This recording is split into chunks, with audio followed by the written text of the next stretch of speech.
2025 সালে দক্ষিণ কোরিয়াতে আসার জন্য মানসিকভাবে প্রস্তুতি নিচ্ছেন, বাট আপনার মনের মধ্যে একটি চিন্তা চেতনা ঢুকে গেছে যে দক্ষিণ কোরিয়াতে বর্তমান সময়ে বাংলাদেশি শ্রমিকদের ইস্যু হচ্ছে না, যেটা সোশ্যাল মিডিয়ায় যে সকল ভাইয়েরা রোস্টার হয়ে আছেন তারা বিভিন্ন সময় পোস্ট করার কারণে এই ভয়টি আপনার মনের মধ্যে বাসা বাঁধছে। কিন্তু বিশ্বাস করেন, এটা একেবারে ভুল ধারণা। আমাদের ইস্যু প্রতিনিয়ত যেভাবে হয়ে আসছে গত 14-15 বছর ধরে সেভাবেই হয়ে আসছে। আসলে আমাদের চাহিদাটা বেড়ে গেছে। সেটা হচ্ছে যে ধরেন যে 2007 সালে 8 সালে কোরিয়াতে 1500 বা 2000 লোক প্রবেশ করছে, এভাবে প্রতি বছর 2-3 হাজার, 2500 বা 4000 এভাবে লোক প্রবেশ করছে। হঠাৎ করে এসে দক্ষিণ কোরিয়াতে আস্তে আস্তে দেখা যাচ্ছে বিদেশি শ্রমিকদের উপর বেশি নির্ভরশীল হয়ে পড়ছে, যার ফলে দক্ষিণ কোরিয়া এখন কোটা বৃদ্ধি করে দিয়েছে। অন্যান্য দেশ থেকে বেশি লোক আসলেও বাংলাদেশ থেকে দেখা যাচ্ছে সেই 3-4 হাজারই আসছে। এদিক থেকে বিবেচনা করলে যে বাংলাদেশ থেকে ইস্যু সেভাবে বেশি হচ্ছে না, কিন্তু প্রতিনিয়ত যেভাবে ইস্যু হতো গত 10-15 বছর ধরে সেই সংখ্যাটা কিন্তু বজায় আছে। সুতরাং ভয়ের কিছু নেই।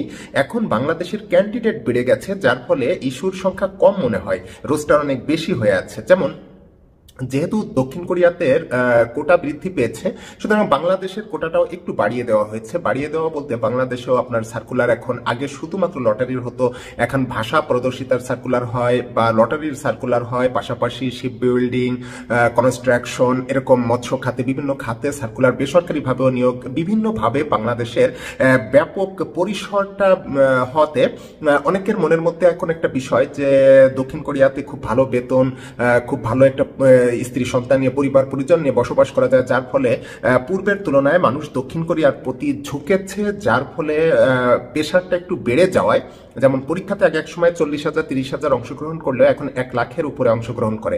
সুতরাং 1 লাখ যখন প্রস্তুতি নিচ্ছে বা 2 লাখ প্রস্তুতি নিচ্ছে, সেখান থেকে ন্যূনতম 20,000 যদি পরীক্ষার জন্য রাখে, 80,000 প্রথমেই বাদ যাচ্ছে, তারা কিন্তু হতাশ।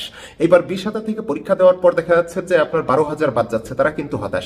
এই একটি হতাশ যে গ্রুপ রয়েছে, এদের কিন্তু কপাল খারাপ, আর সেই কপাল খারাপ কিন্তু সোশ্যাল মিডিয়াতে চলে আসে, যার কারণে যারা 2025 সালের জন্য বা আগামীতে যারা কোরিয়াতে আসবেন তাদের মনের মধ্যে একটা ত্রাস সৃষ্টি করে দিয়েছে এই পোস্টগুলো, যে দক্ষিণ কোরিয়াতে এখন সেভাবে আগের মতো ইস্যু হয় না, বা দক্ষিণ কোরিয়াতে বাংলাদেশি শ্রমিক আসলে ওইভাবে প্রয়োজন নেই, এরকম আসলে বিষয় না। হ্যাঁ, তবে দক্ষিণ কোরিয়াতে যে তুলনায় গত 15 বছর ধরে দক্ষিণ কোরিয়াতে বাংলাদেশি শ্রমিক আসছে, যে পরিমাণ বাংলাদেশি শ্রমিকের সুনাম হওয়ার কথা ছিল, বাংলাদেশের কোটা যেভাবে বৃদ্ধি পাওয়ার কথা ছিল, সেই পরিমাণ বৃদ্ধি পাচ্ছে না।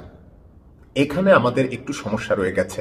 সুতরাং আমি মনে করি যে এই বিষয়গুলো আমাদেরকে লক্ষ্য রাখতে হবে যে দক্ষিণ কোরিয়াতে আমরা আসবো যারা, যে যার জায়গা থেকে যদি আমরা ভালোভাবে চলাফেরা করি, কাজ যদি ভালোভাবে করি, মালিকের মন যদি আমরা জুগিয়ে চলি, বা মালিকের কাজ যদি আমরা সঠিকভাবে সঠিক সময়ে করে দেই, তাদেরকে যদি সম্মান দেই, আমরা কোরিয়ার আইন কানুন নিয়ম কানুন যদি আমরা মেনে চলি, যথাযথভাবে যদি আমরা বাংলাদেশকে দক্ষিণ কোরিয়াতে তুলে ধরতে পারি, সেক্ষেত্রে অবশ্যই আমাদের দেশের কোটাও বৃদ্ধি পাবে। সবার জন্য অনেক অনেক শুভকামনা রইল। যারা আগামীর জন্য প্রস্তুতি নিতে চাচ্ছেন তারা আপনার প্রস্তুতি নিতে থাকুন, বিশেষ করে ভাষাটা শিখতে থাকুন, পাশাপাশি আপনার শারীরিক দৈহিক যে গঠন রয়েছে সেটা ব্যায়াম করতে থাকুন, বা আপনি ভালো ভিটামিনযুক্ত খাবার খান, অথবা আপনার বড় ধরনের সমস্যা থাকলে আপনি ডাক্তার দেখান। কারণ দক্ষিণ কোরিয়াতে আসতে গেলে আপনার মেডিকেলে ফিট হতে হবে, কোলেস্টেরল বেশি থাকলে হবে না, ওজন যদি খুব কম থাকে তাহলে আপনি এসে কাজ করতে পারবেন না, ভারী কাজ। আপনার যদি উচ্চতা একটু কম থাকে আপনি ব্যায়াম করতে পারেন, সেক্ষেত্রে ব্যায়াম করলে অনেক সময় আপনার 18-19 বছর যাদের বয়স বা 20 বছর বয়স, তারাও কিন্তু যদি আপনার ব্যায়াম করা হয় তা শারীরিক দৈহিক গঠন আরো বৃদ্ধি পায়। সবকিছু মিলিয়ে আমি মনে করি যে দক্ষিণ কোরিয়া আসলে কর্ম নির্ভর একটি দেশ, এখানে হাতের কাজ বেশি, মেশিনের কাজ বেশি। সুতরাং এখানে আপনার এসে কাজ করতে হলে আপনাকে পরিশ্রম করার মানসিকতা থাকতে হবে এবং আপনার শারীরিক যোগ্যতা সেভাবে অর্জন করতে হবে। সুতরাং ভয় পাওয়ার কিছু নেই, আপনারা প্রস্তুতি নিতে থাকুন। ইনশাল্লাহ যারা চেষ্টা করে যাবেন, চেষ্টার ফল অবশ্যই পাবেন। সবার জন্য অনেক অনেক শুভকামনা রইল। আল্লাহ হাফেজ।